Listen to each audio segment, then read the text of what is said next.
on to our next keynote speaker, Mr. Mark Cheng, Managing Director of Ashoka Europe, on the topic, Everyone is a Change Maker, how empowering everyone can create a happier society. Oh, you're ready to go, aren't you? Because Mark Cheng is the European Managing Director of Ashoka, the global network of the world's leading social entrepreneurs. Mark himself is an experienced social investor who has helped raise capital for more than 60 social enterprises over the past decade. He is the author of the Social Investment Toolkit, a guide for social entrepreneurs on how to raise finance. Now, after the keynote speech, though, there will be an interactive Q&A session with information shown on the screen. If you wish to pose questions to our speakers, you can submit it through the online system. And with that, let's take your time. The time is yours, Mr. Mark Cheng. Enjoy. Take it away. Okay, thank you so much. What an incredible performance that was. What a hard act to follow. But I really feel certainly much more energized and happier coming up here on stage. So thank you so much for that. Dear Honorable Secretary, Mrs. Rebecca Young, distinguished guests and members of the organizing committee, it's really a great honor and a pleasure to be here addressing you today. Thank you so much for inviting me to come and give this keynote speech on behalf of Ashoka, the global network of social entrepreneurs around the world. I'm particularly thrilled that the topic of this year's summit is innovating for a happier society. You know, at a time when social entrepreneurship is really flourishing around the world and becoming much more mainstream, it's really a great moment to remind ourselves once again about the original goal of why we're all here and what we're trying to achieve, which is, of course, to create a more happy and flourishing society. And this is certainly our goal, too. So my organization, Ashoka, was launched 40 years ago to find and support the world's best innovators, people who were striving to create a happier society. Now, at that time, we had no word to describe these kinds of people. So we had to create a phrase, and we coined the phrase social entrepreneur. In other words, an entrepreneurial citizen who is innovating for the public good. Now, our hypothesis at that time was that these entrepreneurial individuals would be the great builders of a happier society. And we set out to go and find them, but we had no such word to describe them, so we called them social entrepreneurs, entrepreneurial citizens innovating for the public good. Now, we had no idea where such people would come from, so we began looking around the world in different countries, and we began hearing stories. We began hearing stories about extraordinary people who were coming up with crazy, disruptive ideas that at that time nobody believed could make happen. And gradually, we began to find more and more of these people, and we called them Ashoka Fellows and began to elect them into our global network. So, for example, we heard stories in the 1990s about a young economist in Bangladesh who had come up with a crazy idea that you could lend to the world's poorest people, even those who couldn't even write their own name, and they would be creditworthy and could pay you back. And so we found that individual, and we sponsored and supported him in his journey of being a change maker. And 25 years later, Muhammad Yunus wins the Nobel Peace Prize for his work in launching the microfinance movement. And so that really opened our eyes. Who else could we find around the world who was making change, who had the ideas in order to create a happier and a better society? Since then, we've now found more than 3,500 such social entrepreneurs around the world and elected them into our global fellowship in more than 90 countries around the world. We now know for sure that social innovators are everywhere, and they're working on every single topic that you can imagine to improve societal happiness and well-being. Yet today, the common definition of social enterprise has evolved somewhat, Most people now assume that a social enterprise means a business with a social mission. And while this is certainly true and a very significant portion of what social enterprise is, it does limit the scope of social enterprise to only that innovation which can be delivered commercially or through selling products and services. And so we've just had a very interesting conversation just now talking about Is that the only kind of social enterprise? Or are there some forms of innovation that will always require some kind of subsidy to make them happen? Well, the truth is that I think many of the changes that are needed to build a happier or a well-being society are not so easily reached just simply through business means. We need to have the complete arsenal of tools in our toolkit in order to be able to address these issues and create a happier society. So how exactly do we go about this? How exactly do we go about creating a healthier society, a happier society?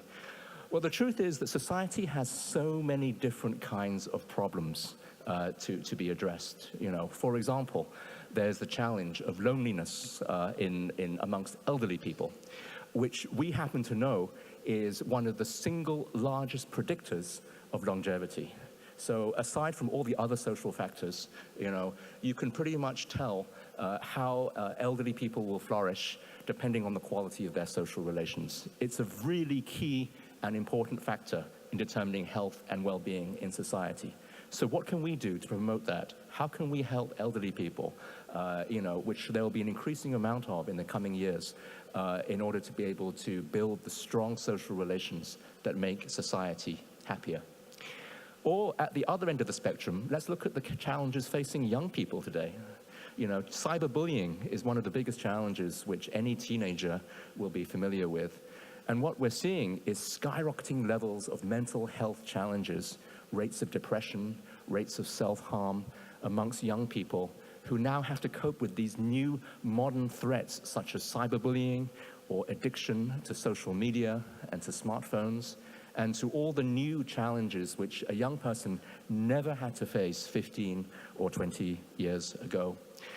And then there are all the health challenges that we have to face, such as the obesity epidemic, you know. So increasingly, you know, as our food becomes richer and richer, as diets change, and we have more salt and sugar and fat in our diet, again, we're seeing skyrocketing levels of obesity amongst young people, amongst people of all ages. So these are so many different challenges that we're now seeing that prevent us from being a happier society. How are we going to solve that? How are we going to find the people and the innovators who are going to make the difference? At Ashoka, over the last 40 years, one of the things we've noticed is that many of the social entrepreneurs that we've worked with who were finding and solving the solutions for these problems had a very different kind of mindset from traditional business or traditional government, and they certainly weren't just about creating commercial businesses and services. And so, for this reason, about 10 years ago, Ashoka itself began using the phrase social entrepreneur less and less, and instead we began using the phrase change maker, which we felt was a more accurate representation of the kind of citizen innovator who is needed to solve these social challenges. So how can we solve these problems? Well, what we really need is entrepreneurial citizens. And that, I think, is the true definition and original intention behind the concept of social entrepreneur. So we call them change makers, and we expect to find them in every walk of society and in every place and location. So what exactly is a change maker? Well, I'm going to define a change maker as a citizen who stands up and mobilizes others in order to solve a social problem together. Now, this may very well be in the form of a business. You know, here in Hong Kong, we have some fantastic social businesses, such as Diamond Cab, for example, and other wonderful organizations that are tackling many of these deep social problems. But change makers don't just launch businesses or charities to solve social issues. What we need is people who can launch almost entire civic movements aimed at engaging citizens en masse to work together to improve the well-being of others and society. Now, this may very well involve many different kinds of solutions. So, for example, a couple of examples. This is Wendy Kopp, who is the founder of Teach for America, which has done one of the most transformative experiences in persuading bright graduates to become teachers and to work in America's toughest schools. And since then, Teach for America has inspired thousands and tens of thousands of graduates to go and become teachers. And Wendy has now launched that into a global movement, which has gone to more than 35 countries around the world, including here in Hong Kong with Teach for Hong Kong and partners such as Teach for China that are also engaged in this powerful movement to bring people into the teaching profession. Another example, Salman Khan, who launched the famous Khan Academy, which again has provided thousands of online lessons for free in maths and physics, technology, and other forms of education, and has been downloaded millions and millions of times by people all over the world. Teach for America and Khan Academy are brilliant examples of change makers in action, but they're not just social businesses. They are, in fact, a new kind of phenomenon.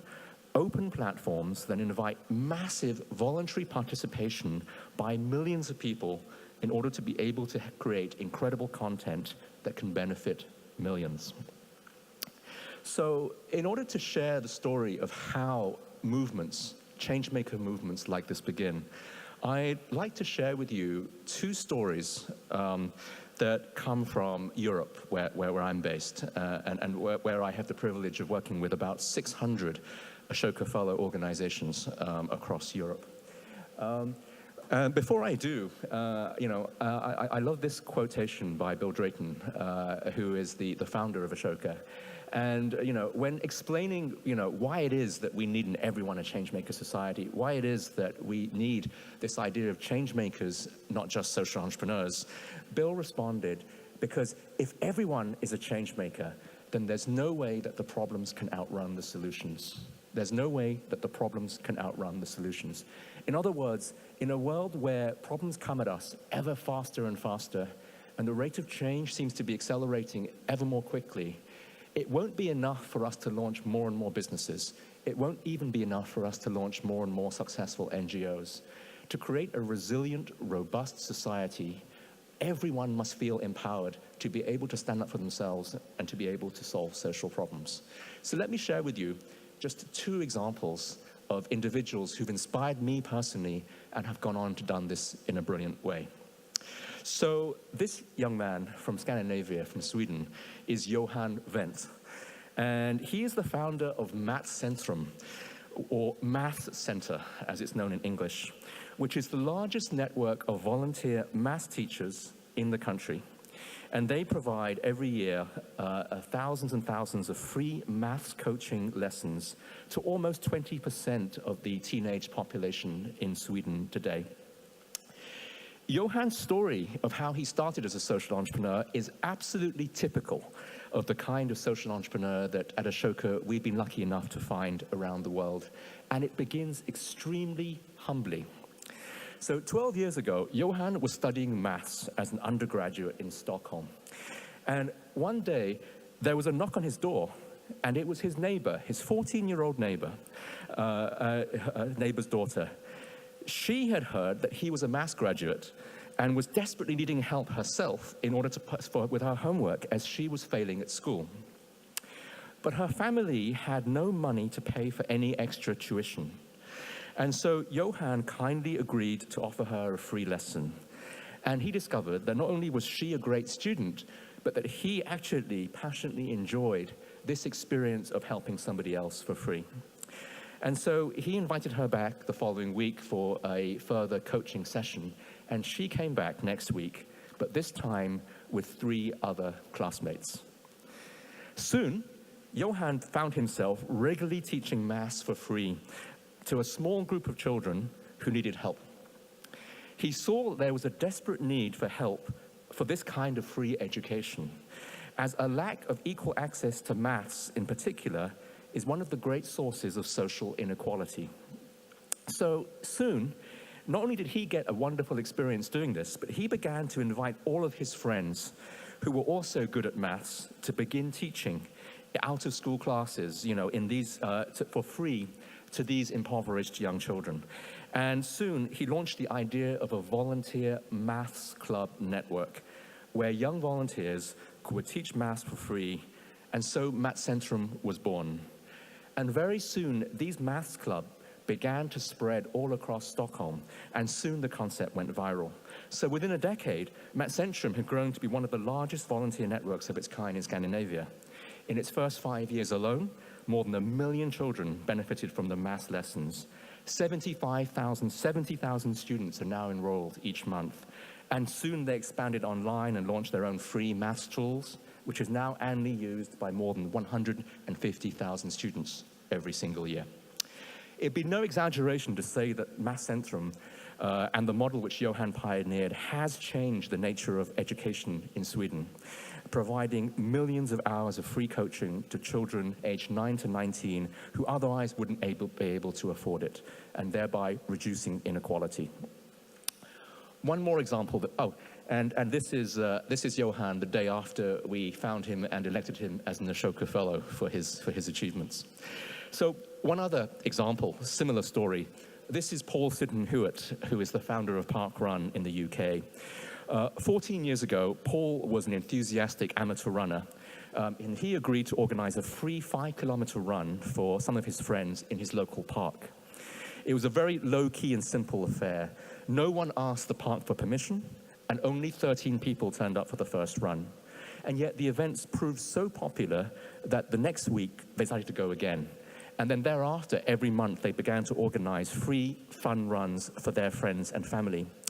Soon, many other friends began hearing about it and wanted to join.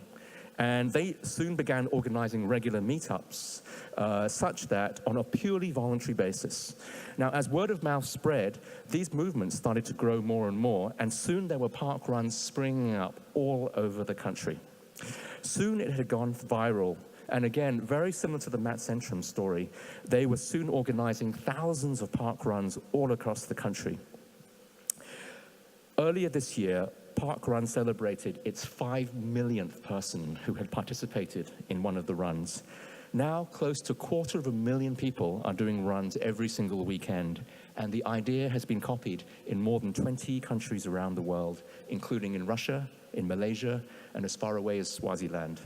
And the ambition is that they will soon reach 1 million. So think how many people have benefited from this incredible movement that began with just Paul and his friends in a small park 14 years ago. So I could continue with many more stories like this and tell you the stories of thousands of brilliant change makers who are doing this. But what I want to do is share with you 3 insights into how these movements begin. The first is, one of the things that we've seen at Ashoka is that change makers like Paul and like Johan can come from any and every background. They can be rich, they can be poor, they can have great education, and they can have no education at all. It really doesn't seem to matter the background of change makers and where they arise. What matters is, that they have a good idea and a willingness to start. Secondly, the ideas always start very modestly, and then they scale up virally and grow prolific. Matcentrum just started in Johan's kitchen, with a small maths club of just 3 children. Park Run was begun by Paul, and with a few friends meeting in a Cafe Nero. So it's extraordinary how these ideas can be launched, but they seem to have some kind of magic that enables millions and millions of people to then copy them and follow on. And that really is the key to the third and final insight, which I want to share, which is that change makers recruit and empower others to be change makers. And that's really the secret to these social innovations, how they scale up. What they're actually doing is they're creating large-scale, self-organizing movements that enable massive participation by millions of people.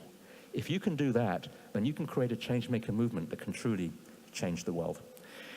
And so I want to conclude with perhaps just 3 questions that I would like to put out there to this audience to explore in the course of the next three days. The first is, to succeed, how can we encourage many more people to become change makers like Paul and Johan? What is it that we can do as a group, as an ecosystem, to enable such people to stand up and to begin these extraordinary ideas? The second question is, how can we help them support them to succeed? What is needed in order for people with these brilliant ideas to be able to become mass movements and really change the world? And finally, how can we fund these changemaker projects? Because I think that's the challenge that all of us is really facing, right? Sometimes it's a business, but very often it's not. What is the right funding model for these organizations? And then finally, I want to conclude just by saying that Ashoka, my own organization, is really keen to be part of this story. As I mentioned, we've now been around the world for 40 years looking for change makers, and we found over 3,000 around the world in 90 countries. I'm truly honored to be able to share with you today that Ashoka is coming to Hong Kong in order to bring our model of social innovation here and to work with all of you as partners today as well.